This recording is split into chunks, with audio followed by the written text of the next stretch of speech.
Hypergriff, I have a request, a want, a desire, and I want to talk about it with you guys in today's video. I want to express my opinion around something that potentially being removed, or if it's ever going to be a part of Enfield, could make the game maybe better, maybe it won't, who knows, because I don't want to express this thought as a definitive fact, although I think we do have some evidence to back up the things I'm going to say in this video, in how it might restrict the potential future of Arknights Enfield. But I don't want to state it as a definitive fact like some people have been doing around the community recently, which has really reduced the discourse into some negativity that really isn't warranted, because I don't want to pretend I have the destination at the end of the road before we've even started the journey, because a lot of people have been doing that recently. But I digress.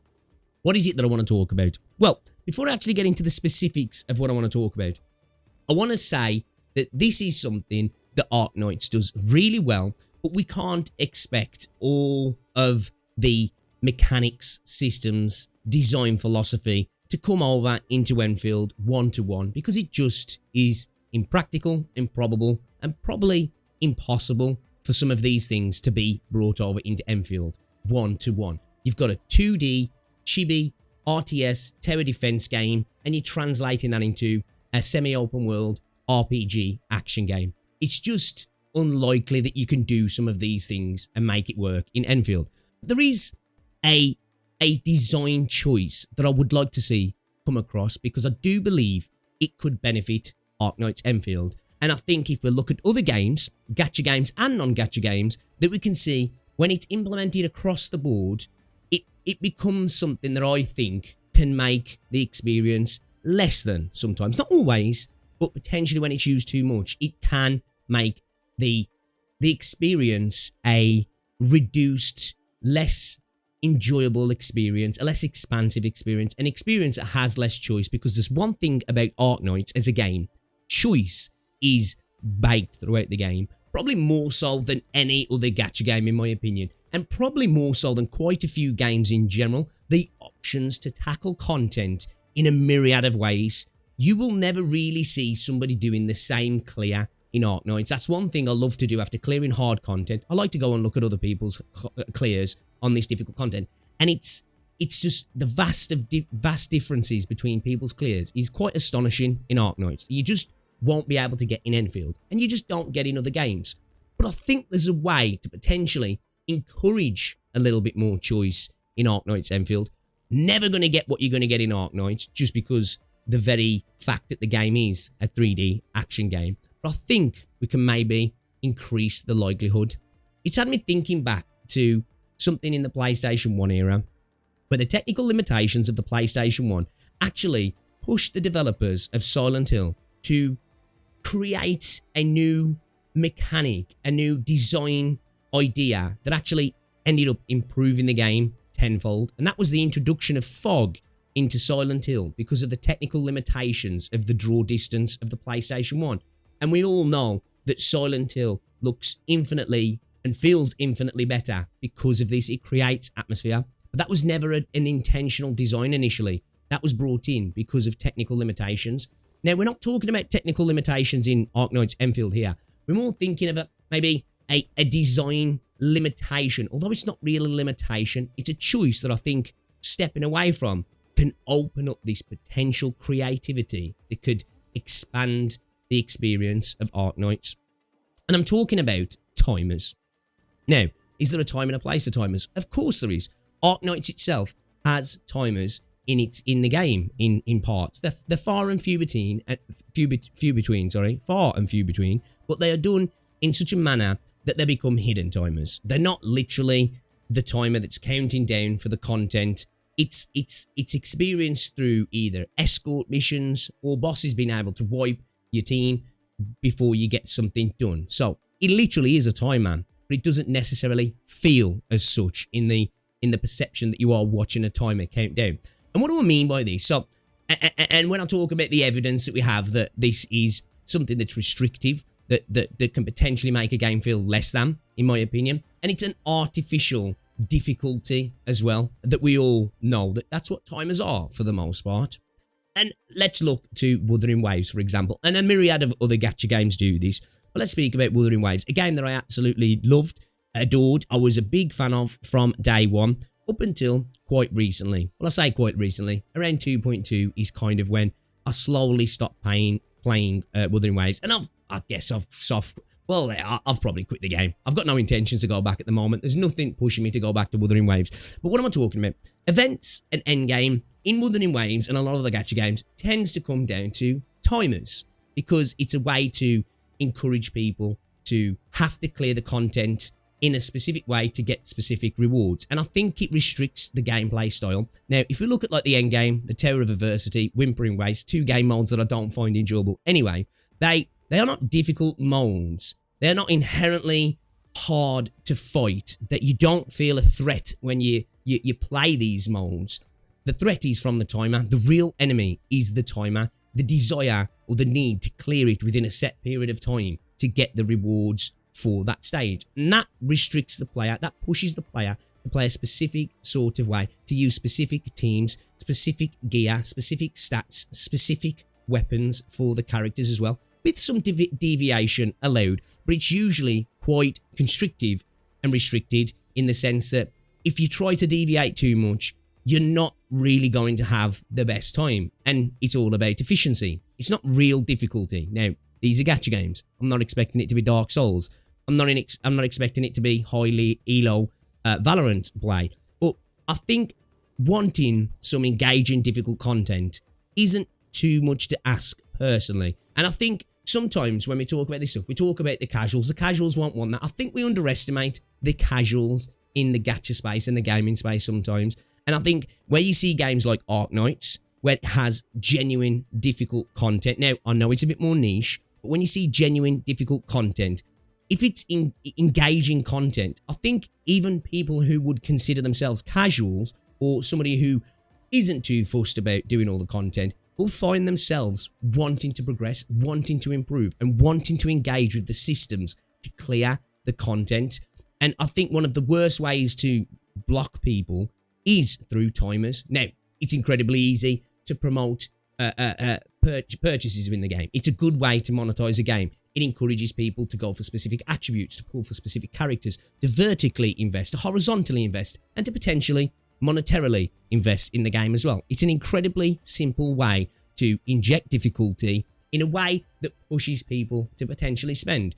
But I believe Arknights has showed there is a way to make money without that. Now, again, Arknights Enfield is not Arknights. So monetization has to be done in a different way. And I'm not even begrudging the potential of timers being in the game. And even if they are, and they permeate through a lot of the content, it's something that I would rather not be there. But it's not something that's going to make me dislike Arknights Enfield, because I'm incredibly excited for it. But I think it's something that, if it was removed or reduced in its entirety and allow people to tackle content in a different way, I think it pushes Hypergriff. It puts the onus on Hypergriff to be more creative, to develop new mechanics, systems, tools for us as players, more inventive kits for the characters that we're going to be playing, new stage mechanics and arenas to fight in that offers players choices. Now, of course, when you're fighting a boss in something like Arknights Enfield, you're never really going to have the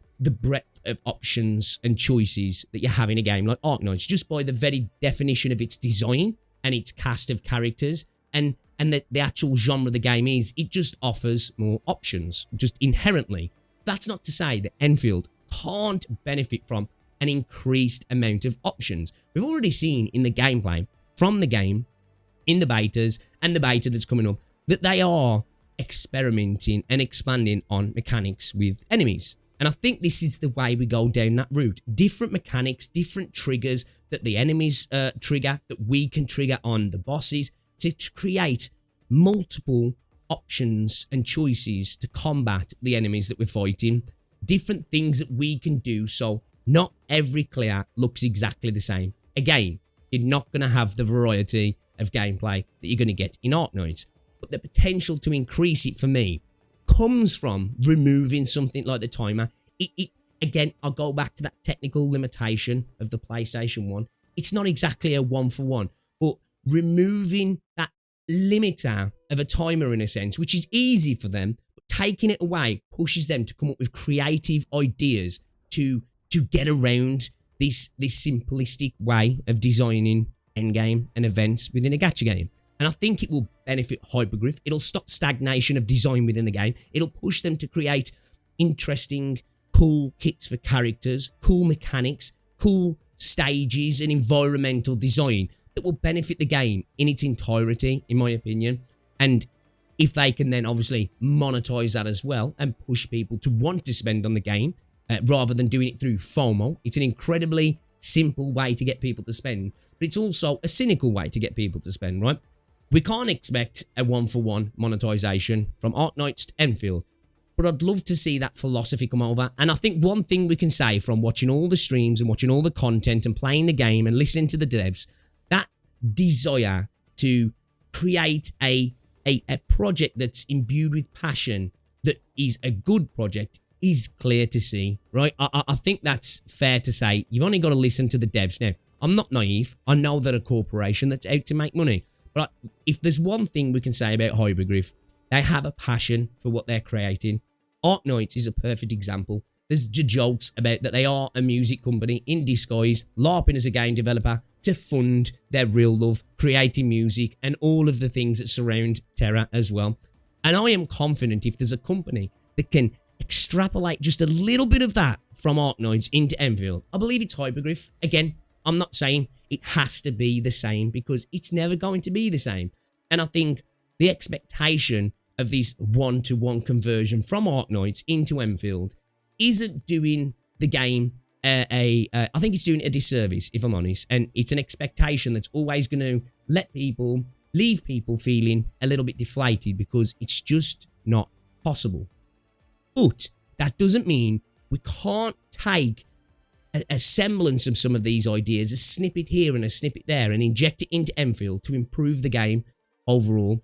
And I think the reduction, the reliance, the reduction of the reliance on things like timers would push Hypergriff to be better, which in turn will make Endfield a better experience and give us more options. And at the end of the day, I am a player that thinks the more options for the player, the better. The more choice, the more different ways about going about content.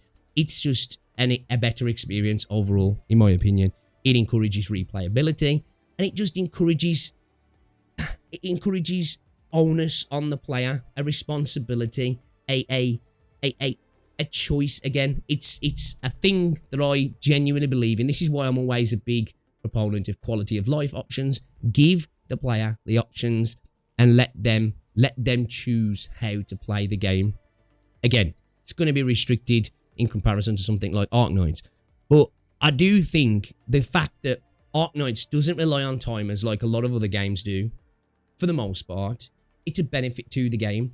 CZN, another example, a game that really doesn't rely on them in a set. It has clears in terms of you need to do it within a set amount of turns, which arguably you can say it's sort of a timer, but it's not quite the same. And that's another game that allows a lot of freedom and creativity, but I think being turn-based, it's a different piece in itself, which they've done a really good job of. Just playing those two games recently has made me really think about how so many games in this space misuse the timer. And we know why they do it. It's a stat stick. If you can bring in a bit of a roadblock through HP, your lack of defense or HP yourself, or a timer, it's a really easy way to insert difficulty into a game without it really being true difficulty, without it actually being a well-designed enemy for you to fight. Perfect example, holograms in Wuthering Waves. I think they're some of the best content in the game. They have a timer, but it's inconsequential. Most of the worst content in Wuthering Waves, for me, is when you're fighting the timer. And I'd argue that's the case for a lot of gacha games, in my opinion. Now, when they're putting in the right times, it gives you a sense of urgency, a desire to need to play maybe a little bit more efficiently. And when it pops up here and there, it can be a nice switch up in the way the game plays. For example, the escort missions in Arknights, some of the bosses where you do need to get things done in a certain amount of time, it feels good, it's exciting because it's not overused. timers are overused in this genre, and I get why they do it, but I'd also like to see Enfield attempt to maybe try to rely on them a little bit less and let those creative juices flow from Hypergriff. Because as I say, there's a developer I believe can do it. It's Hypergriff. Guys, I'd love to know what you think down below. What are the things you would like to see potentially come over from Arknights that's not the monetization and it's not necessarily the strategy to a degree, because we can only get so much, right? But I'd like to have conversations about the game that isn't regarding the blueprint, the dodge, and the monetization. Let's talk about other things with the game. Let's get excited about Endfield again, because the discourse has become a little bit gloomy. The Discord, which it's descended into, it's gone a little bit toxic, shall we say. Criticisms are fine, but we've definitely got to a point at the moment where it's definitive. People are talking as if they know the outcome before we've even started, and it's a bit of a shame to see. We should definitely be critical of things, and we should talk about these conversations. It's how we talk about all of these things in regards to feedback on the game, which dictates the way the conversation goes, I believe. But anyway, I've yapped on enough, guys. I'd love to know what you think down below. What do you think about timers in general? I'm sure most people don't see them as a major positive for the most part, but I'd love to know what you think about them potentially being implemented in Enfield, how they'll be implemented, and how they'll handle the end game combat modes within Arknights Enfield as well, and what other sort of end game content will we see that maybe isn't combat or it's combat adjacent. I'd love to know what you guys think down below. If you've enjoyed the video, guys, give it a like, subscribe if you're new, and I cannot wait for Arknights Enfield. I'll see you in the next one, guys. Ta-ra.